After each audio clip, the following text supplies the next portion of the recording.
시청자 여러분 안녕하십니까? 문재인 대통령이 만 1년도 근무하지 않은 청와대 경제라인을 전격 교체했습니다. 이번 인사로 김상조 공정거래위원장이 청와대에 합류하면서 여러 가지 분석이 나오고 있는데 먼저 정지환 기자가 이번 인사의 내용 전해드립니다. 문재인 대통령은 오늘 오전 신임 청와대 정책실장의 김상조 공정거래위원장을 신임 경제수석의 이호승 기획재정부 1차관을 각각 임명했습니다. 김상조 신임 정책실장은 참여연대 경제개혁센터 소장을 역임한 개혁 성향의 경제학자 출신으로 문재인 정부에서 초대 공정거래위원장으로 발탁됐습니다. 이른바 제이노믹스로 불리우는 문재인 정부의 경제정책을 설계한 인물로도 알려져 있습니다. 사회, 복지, 교육 등 다방면의 정책에도 정통한 전문가로서 기업과 민생 경제에 활력을 불어넣는 등 시대적 소명을 성공적으로 수행할 것으로 기대됩니다. 이호승 신임 경제수석은 행정고시 32회로 공직에 입문해 기획재정부 경제정책국장과 대통령 비서실 일자리 기획비서관 등을 역임한 정통 경제관료 출신입니다. 이 신임 수석은 지난해 12월 청와대를 나와 기재부 1차관으로 자리를 옮긴 지 6개월 만에 다시 청와대로 돌아가게 됐습니다. 문 대통령은 김상조, 이호승 투톱 체제로 청와대 경제라인의 새 진용을 꾸리면서 집권 후반기 국정운영의 주도권과 경제 성과 창출의 승부수를 띄운 것으로 보입니다. SBS CNBC 정주환입니다. 이번 청와대 인사는 그 흔한 하마평 한번 돌지 않고 갑작스럽게 발표됐습니다. 뒷말이 나올 수밖에 없는 배경인데요. 경제 성과 부진에 대한 질책성 인사다라는 평가부터 집권 후반기 국정 운영의 동력을 다잡으려는 문 대통령의 승부수라는 평가까지 여러 가지 해석이 나옵니다. 이한승 기자와 이번 인사의 배경과 의미 짚어보겠습니다. 자, 이 기자. 네. 우선 시기도 시기거니와 이 두 수장을 동시에 교체를 했다는 것부터 좀 이례적이라는 평가가 나오죠. 그렇죠. 이번에 교체된 김수현 정책실장 그리고 윤정원 경제수석은 현 정부의 2기 경제라인인데요. 임명된 지 1년도 채 되지 않았습니다. 예. 김 실장은 초대 정책실장이었던 장하성 전 실장으로부터 이 바통을 넘겨받은 지 7개월밖에 안 됐고요. 윤 수석 역시 임명된 지 만 1년을 불과 며칠 남겨놓고 교체됐습니다. 두 사람이 모두 시기상 조기 교체됐다는 점에서 경질성 인사라는 점에 무게가 실리고 있는데요. 이미 두 차례 추경이 이루어졌고 또 정책 방향을 일부 수정해가면서까지 반등을 꾀했지만 이 경제 전반의 지표들이 나아지지 못한 상황입니다. 특히 1분기 성장률이 마이너스로 돌아서면서 문재인 대통령도 이 책임론에 대한 부담감을 외면하기는 힘들었을 것이라는 분석이 나옵니다. 자, 그런데 후임인 김상조 신임 정책실장은 이 전임이었던 김수현 전 실장보다 더 좀 색채가 짙다, 뭐 이렇게 평가받는 인물이죠. 그렇죠. 김상조 신임 정책실장은 이제 갑을 문제 또 재벌 개혁 등을 외치면서 재벌 저격수라는 별명을 가진 대표적인 진보 경제학자였고요. 예. 현 정부에서는 제이노믹스라고 불리는 문재인 정부의 경제 정책을 설계한 인물로 알려져 있습니다. 그러니까 굉장히 상징성이 큰 인물이 이번에 청와대에 입성하게 된 겁니다. 자, 그럼 문 대통령은 그렇게 상징성이 큰 이 김상조라는 인물을 청와대로 영입하면서 뭘 노렸다고 봐야 할까요? 아무래도 지금 이 시점이 이제 문재인 정부의 집권 3년 차, 그러니까 집권한 이제 중반기에 접어들었다 볼 수 있는데 예. 국정 운영 동력을 확보하기 위한 승부수라는 인사다라는 평가들이 나옵니다. 국정 철학을 잘 이해하면서도 2년간의 국정 경험을 쌓아서 이 정책 운영에 안정감을 줄 수 있는 김상조 실장을 적임자로 낙점하고 이번 인사를 단행한 것으로 보입니다. 자, 그렇다면 이제 김상조 실장이 어떤 색을 드러낼지 또 혹은 경제 정책 방향을 좀 바꿀 수 있는 것도 아니냐, 뭐 이런 얘기도 나오는데 어떻습니까? 사실 그 부분은 이번에 춘추관을 찾아서 취임 일성을 밝힌 김상조 신임 실장의 발언에서 찾을 수 있을 것 같은데요. 함께 들어보시겠습니다. 예. 경제 패러다임의 전환이 1, 2년 만에 달성될 수 있는 것도 아닙니다. 새로운 균형을 찾아가는 과도기에 굴곡이 있을 수밖에 없다는 것이 역시 당연합니다. 이 얘기는 소득주도 성장, 또 혁신 성장, 그리고 공정경제 등 이 문재인 정부의 경제 정책의 3대 축을 유지하면서 국민들이 체감하는 성과를 만들어내는데 방점을 좀 찍겠다 하는 전망들이 나오는 요인이 되고 있습니다. 그렇군요. 이 기자 잘 들었습니다. 하지만 여전히 우리 경제 지표는 우울합니다. 특히 수출이 문제죠. 1년 전과 비교한 반도체 수출액이 6개월 연속으로 감소했고 이번 달 수출 전망도 어둡습니다. 취재 기자 연결해서 자세히 들어보겠습니다. 김현우 기자, 지난달 반도체 수출액이 얼마나 됩니까? 네, 지난달 반도체 수출액은 1년 전보다 30% 감소한 76억 6천만 달러였다고 산업부가 발표했습니다. 지난해 같은 달과 비교한 반도체 수출은 지난해 12월부터 6개월째 줄었는데요. 지난 3, 4월 10%까지 줄어든 감소폭이 지난달 다시 30%대로 늘어났습니다. 지난달에 반도체 수출이 좀 유독 더 부진했던 이유는 뭔가요? 네, 수요 감소로 인한 D램 가격 하락세의 영향이 컸습니다. 지난 1월 3달러였던 4기가 D램 가격이 지난달 2달러 10센트까지 떨어지는 등 D램 가격이 계속 하락하자 D램 수출액은 지난달에 42% 넘게 감소했습니다. 시스템 반도체 수출도 수요 둔화로 13% 넘게 줄었습니다. 반도체와 함께 ICT 주력 수출품인 디스플레이와 휴대폰 수출액도 각각 21%, 33% 감소해 ICT 전체 수출액도 7개월 연속 감소했습니다. 그런데 이번 달에도 반도체 수출 전망이 밝지 않다고요? 네, 반도체 수출은 7개월 연속 감소가 확실한 상황입니다. 관세청에 따르면 지난 1일부터 20일까지 반도체 수출액은 1년 전 같은 기간보다 24% 줄었습니다. 수출 비중이 가장 큰 반도체가 부진하면서 전체 수출은 10% 줄었고 무역 수지는 6억 7천만 달러 적자를 기록 중입니다. 지금까지 SBS CNBC 김현우입니다. 이번엔 한진그룹과 KCGI 관련 속보로 이어가겠습니다. 한진그룹 경영권 분쟁이 반전을 맞았습니다. 세계 1위 규모 항공사인 미국의 델타 항공이 한진그룹 지주사인 한진칼의 지분을 매입한 겁니다. 백기사의 등장이라는 분석인데 오정인 기자가 전해드립니다. 델타항공이 한진그룹의 지주사인 한진칼 지분 4.3%를 매입했습니다.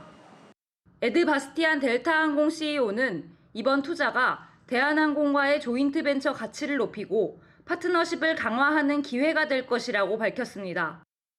또 한진칼 지분율을 10%까지 확대할 계획도 밝혔습니다. 델타항공과 대한항공은 국제항공동맹 스카이팀 창설 회원사입니다. 두 항공사는 공동 좌석 운영을 넘어 수익도 배분하는 최고 수준의 협력 관계를 맺고 있습니다.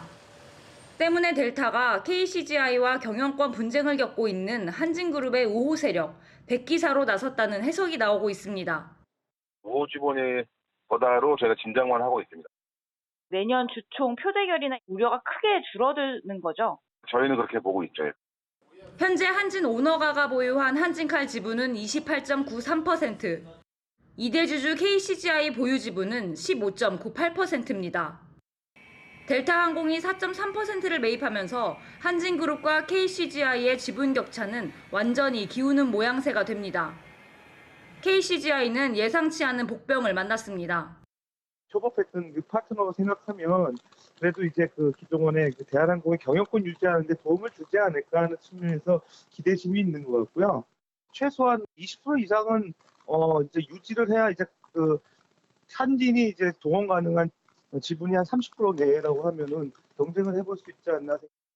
한진그룹의 경영권 분쟁이 새로운 국면을 맞고 있습니다. SBS CNBC 오정인입니다. 한진 총수 일가를 상대로 꽤 대등한 대결을 벌이던 KCGI로서는 일격을 맞은 셈입니다. 그렇다면 수세에 몰린 KCGI의 대응은 어땠는지 이어서 윤지혜 기자가 보도합니다. 델타항공이 주식을 매입했다는 소식이 전해지자 한진칼의 주가가 곤두박질 쳤습니다. 어제와 비교해 15%나 떨어졌습니다. 한진 총수 일가와 대결을 벌이고 있는 KCGI가 수세에 몰릴 것이란 전망이 시장에 반영된 걸로 분석됩니다. 일부에서는 KCGI가 추가 자금 모집에 어려움을 겪을 것이란 예상과 함께 출구 전략을 찾을 것이란 전망까지 나왔습니다. 하지만 KCGI는 이를 일축했습니다. KCGI는 오히려 입장문을 통해 한진 오너 일가의 불법과 탈법 행위를 언급하며 각을 세웠습니다. 델타항공이 경영권 분쟁의 백기사로서 지분을 취득한 것이란 한간의 소문에 대해 우려를 표시했습니다. 또 델타항공이 한진그룹과 이면 합의가 있다면 법률 위반이라며 둘을 싸잡아 공격했습니다. 이런 가운데 한진칼 지분을 15.98%까지 늘린 KCGI는 지난주 공정거래위원회에 기업결합 신고서를 제출했습니다. 투자자를 공정위에 공개하면서까지 신고서를 제출한 건 앞으로도 지분 매입에 나서겠다는 의사로 읽힙니다. 계속할 수 있죠. 자기네들 활동 영역을 넓히면서 지분을 더 확보하려고 할 거고 그럴 수밖에 없는 상황인 거죠. 소수의 지분 가지고 기업을 경영하는 경우가 많이 있거든요. 어떻게든 규합을 하면은 충분히 경영권을 바꿔낼 수도 있어요. KCGI는 델타항공의 지분 참여 성격을 파악하면서 한진가와의 각종 소송에 대비할 것으로 예상됩니다. SBS CNBC 윤지혜입니다. 자, 보신 것처럼 갑작스러운 델타의 참전 어떤 영향을 미칠까요? 그 방향을 취재 기자와 짚어보겠습니다. 안지혜 기자 나와 있습니다. 자, 안 기자. 우선 한진칼과 델타항공과의 관계부터 좀 짚어보죠. 둘이 좀 이 회사 단위로 좀 친한 편인가요? 상당히 그런 회사라고 볼 수가 있습니다. 우선 한진칼이 최대 주주로 있는 대한항공과 델타항공과의 관계를 짚어보면요. 양사는 세계 3대 항공동맹 중 하나인 스카이팀이라는 곳의 창설 멤버입니다. 고 조양호 회장 때부터 막역한 관계인데다가 지난해 5월에는 한미 직항 노선 또 아시아 노선 공유를 위해서 조인트 벤처를 설립하기도 했습니다. 두 회사는 단순히 좌석만 공유하는 게 아니라 수익도 배분하는 최고 수준의 협력 관계를 맺고 있습니다. 때문에 한진칼이 KCGI와 경영권 분쟁이 가열되자 우군인 델타항공이 백기사로 나섰다 이런 해석이 나오고 있는 겁니다. 그렇군요. 그런데 단순히 아무리 기업 간에 각별한 관계가 있다고 해도 이렇게 막대한 돈을 들여서 지분을 인수하는 것은 좀 납득이 안 되는데 이게 국제 항공 산업 지형에도 좀 원인이 있다 이런 분석이 나오던데 무슨 얘기인가요? 맞습니다. 이 세계 항공 동맹 중에 스카이팀은 경쟁사인 그 스타 얼라이언스보다는 회원사 규모가 작긴 합니다. 하지만 델타항공과 대한항공은 스카이팀에서 미주와 아시아를 대표하는 핵심 축인데요. 델타 입장에서는 이 경영상 이유에서도 성장하는 시장인 아시아에서 전략을 구사하기 위해서는 대한항공이 지금 체제 그대로 유지되는 걸 원한다는 해석이 나옵니다. 업계 관계자의 말 들어보시죠. 델타 입장에서는 KCGI가 경영권을 장악하는 건 원치 않아요. 왜냐면 액티비스트가 등장하면서 굉장한 비전을 들고 온 것도 아니고 델타 CEO랑 조인트랑 아주 차입니다. 아는 사람들이 서로를 인정하는 사람들이 계속해서 오너십을 가지고 경영하는 게 예측 가능성도 높고. 자, 그러니까 현재까지로서는 기업 간의 단순 친분도 그렇고 또 경영 전략의 연속성으로도 그렇고 이 델타를 백기사로 보는 게 우세하다라는 분석인데 혹시 백기사가 아니라 그냥 단순히 지분을 투자했을 가능성도 있습니까? 일각에서는 그렇게 보는 시각도 있습니다. 델타항공이 이전에도 여러 항공사의 지분을 투자해서 특정 기종 구매를 권고하는 등 역할을 했기 때문에 그런 해석이 나오는 건데요. 앞으로 델타가 실제 한진칼 지분을 예고한 대로 10%까지 늘린다면 대한항공의 사업 결정에 입김이 세질 수밖에 없습니다. 때문에 국토교통부도 이번 지분 매입을 주시하고 있는 상황입니다. 그렇군요. 안 기자 잘 들었습니다. 이번엔 주 52시간 근로제 소식입니다. 열흘 뒤인 다음 달부터는 방송사나 금융회사처럼 근로시간제에 예외를 적용받던 업종들 일부에도 주 52시간제가 적용됩니다. 다만 아직 준비가 덜 됐다라는 곳들이 많아서 일부 회사는 3개월의 추가 준비 기간을 받을 수 있게 됐습니다. 그런데도 혼란이 생길 것이라는 우려가 여전한데요. 먼저 어떤 조건으로 이 추가 준비 기간을 받게 되는 건지 윤성훈 기자가 전해드립니다. 오는 7월부터 버스 운송회사는 주 52시간제를 적용해야 합니다. 하지만 이를 위해서는 요금 인상과 신규 채용이 이뤄져야 하는데 아직 준비가 안 된 곳들이 대부분입니다. 이에 따라 고용노동부는 버스 업종에 대해서는 52시간제를 도입하되 별도의 계도 기간을 주기로 했습니다. 버스 업종과 같이 특례 제외 업종에 속하는 기업 10곳 중 한 곳은 52시간제 도입에 어려움을 겪고 있는 것으로 나타났습니다. 탄력근로제와 유연근로제를 도입했거나 준비 중인 방송사나 대학 교직원 등이 여기에 해당하는데 정부는 이런 기업들에게 선별적으로 계도 기간을 부여할 방침입니다. 노선버스, 방송사, 대학 등 국민 생활과 밀접한 업종들이 포함되어 있어 면밀한 관리가 필요합니다.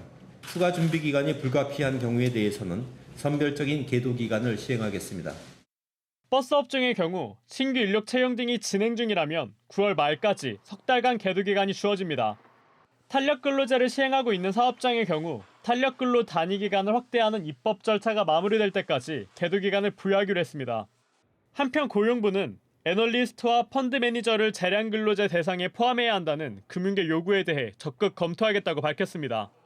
SBS CNBC 윤성훈입니다. 그런데 추가로 주어진 3개월이면 충분할까요? 버스업계 상황만 놓고 보면 채용과 임금 교섭, 교육시간 확보까지 결코 만만치 않습니다. 이대로라면 결국 시민들이 불편을 겪을 수밖에 없다는 지적인데 김정현 기자가 현장 취재했습니다. 경기도 수원의 한 버스 업체입니다. 근로시간 단축으로 지금보다 더 많은 운전기사를 한꺼번에 구해야 하는데 어려움이 많습니다. 30%, 즉 한 180명 정도 되는 인원을 3개월 안에 모집할 수 있을까는 상당히 걱정이 되는 것입니다. 현재도 사실은 굉장한 경영난에 허덕이고 있는 입장이고요. 이 때문에 경기도 버스업계는 아예 대규모 채용 박람회까지 열었습니다. 이곳에서는 이틀째 버스 기사를 모집하는 채용 박람회가 열렸습니다. 노동시간 단축으로 경기도에 필요한 버스 기사는 1,500명에서 최대 4,000명에 이릅니다. 하지만 줄어든 노동시간으로 임금이 예전보다 낮아지면서 채용까지 이어지기가 쉽지 않습니다. 만족스럽지는 않죠. 급여가 좀 낮다고 생각은 해요. 임금 보전을 위해 경기도가 버스 요금 인상을 결정했지만 언제 실행될지는 알 수 없습니다. 신입으로만 뽑을 수도 없는 상황입니다. 교통안전공단과 사내교육 등을 거쳐 실제 운전대를 잡기까지 꼬박 4, 5개월이 걸리기 때문입니다. 3개월 내 인력을 충원하지 못하면 어쩔 수 없이 버스 노선을 줄여야 한다는 결론이 나옵니다. 감축 운행을 하고 노선 폐지 축소를 하고 그러면 이게 모든 게 시민들의 불편이죠. 근로자나 회사는 찾을 수 있는 방법이 없다고 봐야죠. 버스 기사 부족으로 당장 7월 1일부터 경기도에서만 49개의 노선이 사라질 예정입니다. SBS CNBC 김정현입니다. 이 주 52시간 근로제의 보완책으로 제시됐던 게 탄력 근로제 확대였습니다. 노동계와 경영계가 이 기간을 6개월로 늘리기로 어렵게 합의하고 국회에 법안을 제출했는데 정작 국회가 개점 휴업 상태여서 기업들 속이 타들어가고 있습니다. 이 소식은 류정훈 기자가 보도합니다. 주 52시간 근로제 전면 시행을 앞두고 박용만 대한상공회의소 회장이 국회를 찾았습니다. 경영계가 요구하고 있는 탄력 근로제 단위 기간을 6개월로 확대하는 법안을 통과시켜달라고 읍소하기 위해서입니다. 제일 급한 건 그거죠. 저 최저임금하고 탄력 근로제에 관한 거 빨리 확정을 지켜 주셔야 되잖아요. 불확실성이 너무 크니까. 탄력 근로제 확대는 주 52시간 근로제 도입으로 근로시간 감소에 따른 부작용을 보완하기 위한 고육직책으로 경영계가 강력히 요구해 왔습니다. 현행법상 최장 3개월인 단위 기간을 노동계와 경영계가 6개월로 늘리는 데 극적으로 합의했지만 법안은 상임위도 통과하지 못한 채 국회에 계류 중입니다. 우리가 안 열려서 그동안 멈춰 있었던 거고 아무리 비공식적으로 한다고 한들 공식적인 절차를 따라야 되니까 공식적인 페이지를 만들어주는 게 먼저겠죠. 52시간 근로제 적용을 코앞에 둔 기업들은 속이 까맣게 타들어가고 있습니다. 국회에 있는 그 6개월 만이라도 좀 통과가 되는 게. 개점 휴업 상태에 빠진 국회 때문에 기업들이 울며 겨자 먹기로 일감을 줄이거나 범법자가 되어야 하는 기막힌 상황에 처하게 됐습니다. SBS CNBC 류정원입니다. 그렇다면 내년부터 주 52시간 근로제를 지켜야 하는 중소기업들의 상황은 어떨까요? 300인 미만 사업장에 몰려있는 인천 남동공단을 다녀온 김성훈 기자와 함께 이야기 좀 나눠보겠습니다. 자, 김 기자. 네. 우선 남동공단 다녀왔다고 하는데 뭐 준비가 좀 돼 있던가요? 네, 300인 이상 대기업은 안착된 곳이 많지만 300인 미만의 기업은 아직 제대로 대책도 세우지 못한 곳이 많은 상황입니다. 최근 수출 상황과 체감 경기가 악화되면서 여력이 없는 것이 현실입니다. 예. 화장품은 겨울에 오면 지금 수출기랑 마찬가지고 내년에 뭐 돈을 더 줄 수도 있는 거죠. 경기가 불확실하기 때문에 더 줄이려고 하지 더 추가 정원 생각은 없습니다. 자, 52시간제를 적용하려면 인력을 오히려 더 늘려야 될 텐데 현실은 경기가 좋지 않아서 인력을 줄여야 될 상황이다. 뭐 이런 얘기 같습니다. 네, 한 조사에 따르면 현재 고용 수준을 감안했을 때 기업당 6명가량이 부족할 것으로 집계됐습니다. 일부 기업은 비정규직으로 대체하려고 하고 있지만 이 역시 한계가 있습니다. 예.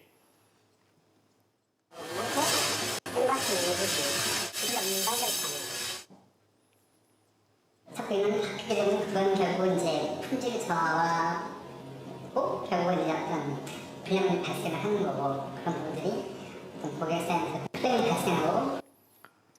자, 그러니까 52시간제 때문에 인원이 늘어나게 되면 그것 때문에 뭐 품질 저하까지 벌어질 수 있다. 뭐 이런 이제 사업주의 우려를 좀 봤는데 정작 이 노동자들 입장에서도 52시간제가 실시됐을 때 대기업과 중소기업의 임금 격차가 커질 거다. 뭐 이런 우려가 나오던데 어떻습니까? 네, 국회 예산정책처의 조사에 따르면 대기업 근로자의 임금 감소율은 8%에 조금 못 미치는데요. 중소기업은 12%가 넘는 것으로 나타납니다. 현장 근로자들 사이에서도 잔업 감소가 수익 감소로 이어지는 것을 우려하는 목소리가 있습니다. 예. 작업을 안 시켜요. 기본급만 받아갖고 생활을 하려니까 많이 힘든 게 현실이 심각하죠. 일단 밥벌이가 줄어드는 게. 그러니까 인건비가 추가로 필요한 회사도 그렇고 또 급여가 줄어들게 된 근로자들도 그렇고 모두 좀 준비가 덜 된 느낌입니다. 네, 그런 맥락에서 중소기업중앙회는 고용노동부에 적어도 1년의 처벌유예가 필요하다고 요청했는데요. 이에 대해 박영선 중소벤처기업부 장관도 업계 의견을 적극 수렴해 개선 여지가 있는지 검토하겠다고 밝힌 바 있습니다. 그렇군요. 김 기자 잘 들었습니다. 한국전력 이사회가 여름철 전기요금 누진제 완화 의결을 오늘 보류했습니다. 한진 누적 적자 부담 때문으로 풀이되는데요. 당장 다음 달부터 시행에 들어가려던 정부 일정에 차질이 예상됩니다. 취재기자 연결해 보겠습니다. 서주연 기자, 한전 이사회가 누진제 완화를 보류했어요. 네, 그렇습니다. 한국전력은 오늘 서울 서초구 한전 아트센터에서 이사회를 열고 주택용 전기요금 누진제 개편안 안건을 상정했습니다. 그러나 이사진 간 의견이 모아지지 않아서 의결을 보류했다고 밝혔는데요. 이날 이사회에는 김종갑 한전 사장 등 15명이 참석했습니다. 이번 개편안 내용 다시 한번 짚어볼까요? 구체적으로 어떤 내용이죠? 네, 전기요금 누진제 태스크포스가 지난 18일 권고한 내용인데요. 7, 8월 상시적 누진 구간 확대안을 반영한 전기요금 공급 약관 개정안입니다. 여름철 누진 구간 확대안은 지난해 사용량 기준 1,629만 가구에 7, 8월 2달간 전기요금을 월 평균 1,142원씩 15.8% 할인하는 게 골자입니다. 이번 의결 보류 역시 적자 우려 때문이죠? 네, 그렇습니다. 이사회에서 의결을 보류한 것은 전기요금 할인액이 커지면 한국전력 재무 건전성에 악영향을 미칠 수 있다는 우려 때문으로 보입니다. 개편안대로 요금제가 바뀌면 한전은 약 3천억 원에 가까운 추가 비용을 떠안아야 하기 때문입니다. 때문에 한전 소액주주들은 누진제 개편안으로 한전에 추가 손실이 나면 한전 경영진을 직무유기와 배임 등으로 소송하겠다며 압박하고 있습니다. 이사회의 의결 보류로 다음 달 전기요금 개편안을 시행하려던 정부 계획도 불투명해졌습니다. 지금까지 SBS CNBC 서주연입니다.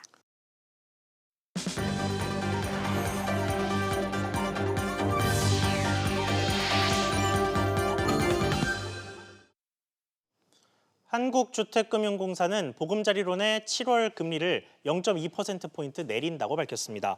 보금자리론은 주택금융공사가 공급하는 장기 고정금리 분할 상환 주택담보대출입니다. 이에 따라 공사 홈페이지나 은행 창구에서 신청하는 보금자리론은 대출 만기에 따라 상품 출시 이후 최저 수준인 연 2.4%에서 2.65% 금리로 이용할 수 있습니다. 물컵 갑질로 물러났던 한진가 차녀 조현민 전 대한항공 전무가 경영 일선에 복귀했습니다. 이에 따라 언니 조현아 전 대한항공 부사장의 복귀도 임박했다는 전망입니다. 이런 가운데 경영권을 노리는 사모펀드의 압박 수위는 갈수록 높아지고 있습니다. 한진그룹의 경영권 향배를 둘러싼 갈등과 논란, 오늘 밤 11시 취재 파일에서 짚어보겠습니다.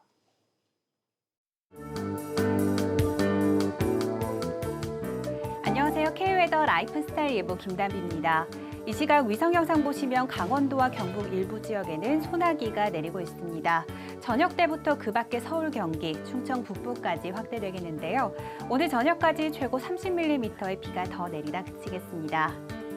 요즘 소나기 소식을 자주 전하는데요. 내일은 충청도와 전라도 곳곳으로 소나기가 내리겠습니다. 비의 양은 내일까지 5에서 30mm로 그리 많지는 않겠지만 외출 시 작은 우산 하나 챙기시는 것 잊지 마시기 바랍니다. 한편 주말 내내 무더운 날씨가 예상되는데요. 내일 서울의 아침 기온 20도로 시작해서 낮 기온은 28도까지 오르며 덥겠고요. 모레인 일요일에는 전날보다 기온이 올라 서울의 낮 기온 29도가 예상됩니다. 중부지방 대전과 청주는 낮부터 소나기가 내리겠고요. 낮 기온은 27에서 28도 분포로 초여름 더위를 보이겠습니다. 동해안은 종일 구름 많은 가운데 아침 기온 18도에서 시작해 낮 기온은 27도까지 오르며 덥겠습니다. 남부지방 광주와 전주는 오후부터 밤사이 소나기가 내리겠습니다. 낮 기온은 전주와 대구 27도가 예상됩니다. 일요일에는 전국 대부분 지역에 소나기가 오락가락할 전망입니다. 날씨였습니다. 오늘 저희가 준비한 소식 여기까지입니다. 시청해 주셔서 감사합니다.